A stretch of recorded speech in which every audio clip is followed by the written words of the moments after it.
So it's finally here. You guys have been asking about this laptop on every single laptop video of mine. When is the Legion 5 Pro review? When is the Legion 5 Pro review? Well, guess what?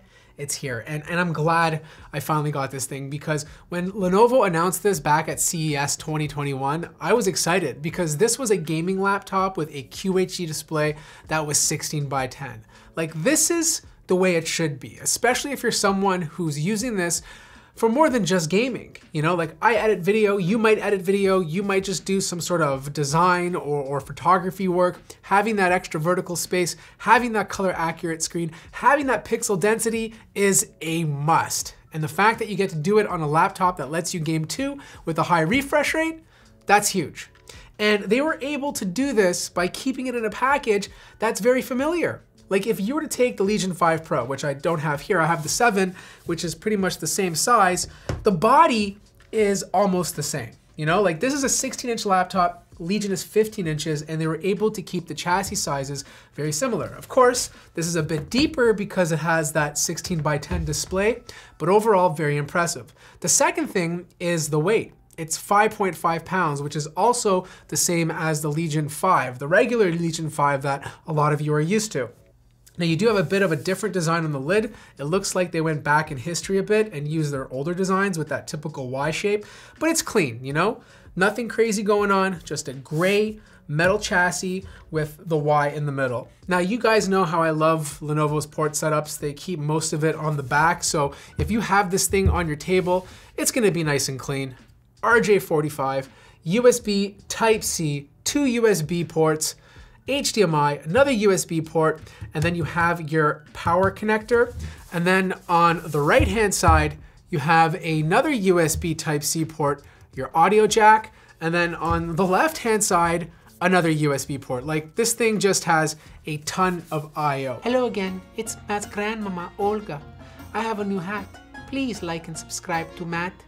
Now, there is one thing. The power brick that comes with this is huge. 300 watts, one of the biggest power bricks that I've had to carry with a laptop for a very long time. To give you guys some context, this is the power brick that comes with the Legion 7 that I have over here. This is 230 watts, and it's literally half the size. So even though this laptop is 5.5 pounds, this is gonna add some extra weight. So I don't know how you guys feel about carrying something like this in your bag all the time. Now, the keyboard is exactly what you'd expect from Lenovo. U-shaped keys, super tactile, very reminiscent of what you'd get on a ThinkPad, but made for gaming. You even get that numpad on the side if you're some sort of crazy number warrior. But the sticker guy, man, holy, like, these are some pretty crooked stickers. It's like he was playing tic-tac-toe and then forgot to clean up the mess.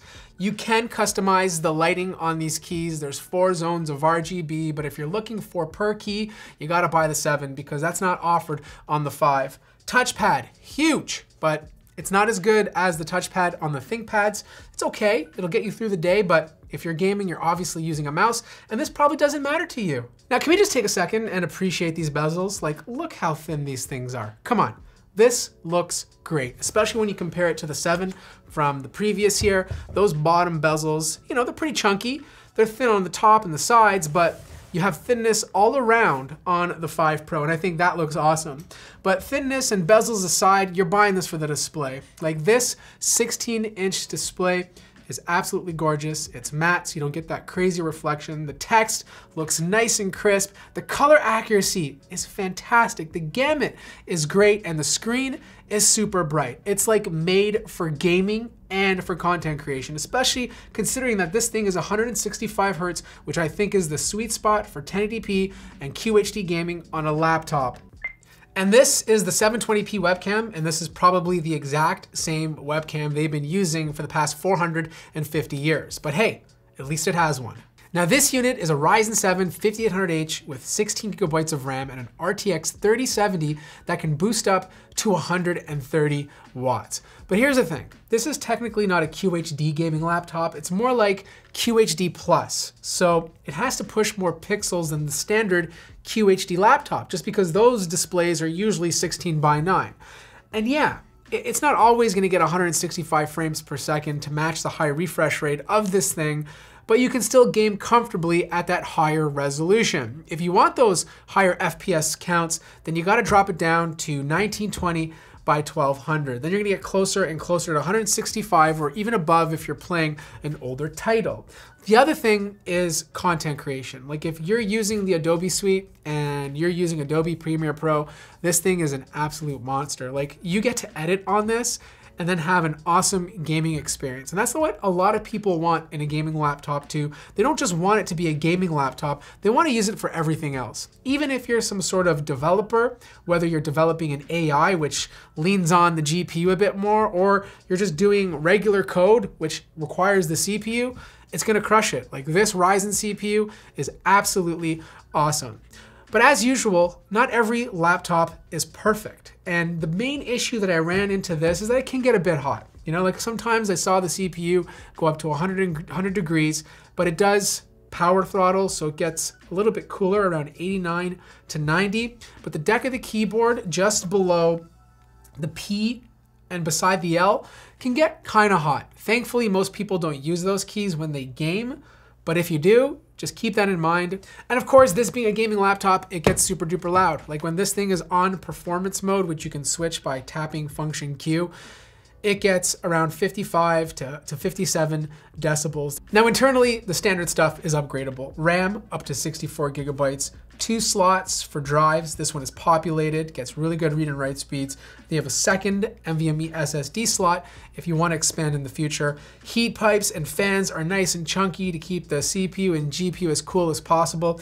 And you have a big 80 watt hour battery. Now this is a gaming laptop. You got to put it on hybrid mode, which means you'll take a nerf in performance if it's plugged in, but if it's on the battery, you'll get okay battery life, like 4, maybe 4.5 hours of use if you're lucky, which is better than the 2 or 3 that you'd get on most. So here's the thing, I absolutely love this 16x10 gaming category, and I know the G15 has been out for a while from ASUS, and I know that got rave reviews, and that's probably the one to compare to this. But I haven't reviewed it or used it yet, and a couple people on my Discord server who got it already had some QC issues, just like I did when I reviewed the G14. But right now, today, as this being the only 16x10 gaming laptop that I've had in the studio, I love this category. And the Legion 5 Pro is an absolute go in my books. I hope I answered your questions, because if I did and you have any more, let me know in the comment section down below. Like the video if you liked it, subscribe if you haven't already, and I'll see you guys in the next one.